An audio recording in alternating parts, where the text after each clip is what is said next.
Hey guys, Dana Cartech 710 here. Just thought I'd share some of my latest pickups. Football, basketball, baseball. That's what I do. So, 2017 Panini Optic Holo Patrick Mahomes in a 9. Figure I got to get one before the football season starts. 94 SP Billy Wagner die cut in a PSA 9. This is actually the same foil cut as A-Rod's year. Only it's not the A-Rod. 2018 Bowman Chrome Dustin May autograph in a 10.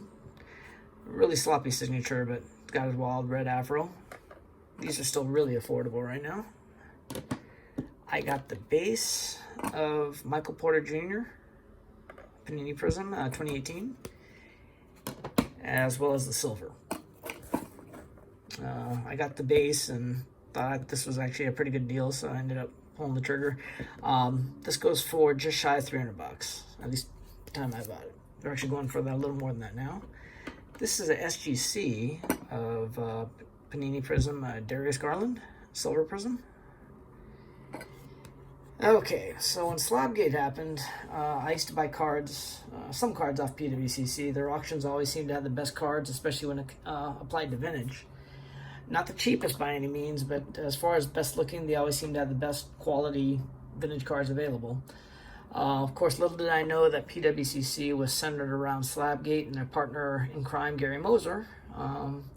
Last fall, I watched Dave from Blue Jacket 66 posted a video where he got a letter from PWCC telling him that his 69 Topps Roberto Clemente in a PSA 9 had actually been altered, and then they asked him to send it back for a full refund because they were in fact cooperating with local law enforcement, which I think is a load of bullshit. I think they were just trying to cover their own ass.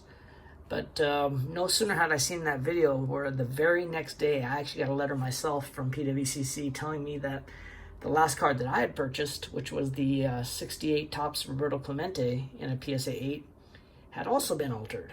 And they actually gave me the instructions on how to return it back for a full refund. And this was actually my second vintage card that had been tampered with. And actually, to be more specific, this is my second 68 Topps that was actually had been tampered with. If you ever seen my buyer beware video of my 68 Topps Nolan Ryan rookie, I'll add it on the end screen at the end. But after this second incident with the Clemente, I was just totally turned off to vintage cards and through with PWCC. I vowed to never buy from them again or even use their vault service until now. So been on the hunt for this card for the past year, and it's the 2018 Topps Sapphire Shohei Ohtani in a PSA 10.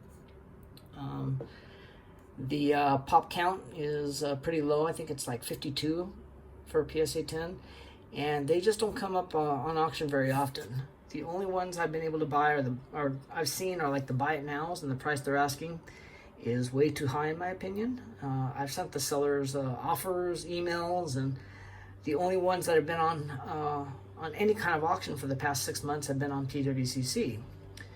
So I finally gave in, and I won this for about $200 less than what the sellers are posting. So in that sense, I'm actually pretty happy. I'm relieved I've finally gotten this, but since it's from PWCC and having to pay those bastards, I don't know, I feel kind of dirty.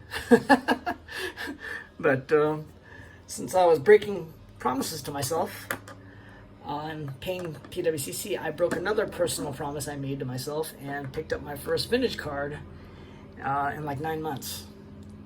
And this one was actually not from PWCC. It was from a private seller. But these cards also don't show up on auction very often, at least in my price range. And it's the 1935 National Chicle Bronko Nagurski. This is altered. As you can see from the corner, bottom left-hand corner, looks like a cigarette was put out there or something. But for this set, though, this actually is pretty well centered, which is it's a very difficult quality to get in any National Chicle cards, but still very happy to have gotten this, at least in my price range. And if you collect vintage football, this is the football card to get if you collect vintage football cards. This is the most highly sought after vintage football card. Obviously, like I said, it's been altered. So minus the corner, I think it looks pretty good. At least has some good eye appeal. And I'm really stoked to pick this up. Actually, really stoked to pick both these up finally. And the top says Sapphire. This is the last card that I needed to complete at least all the key rookies that I feel are in the original top Sapphire set.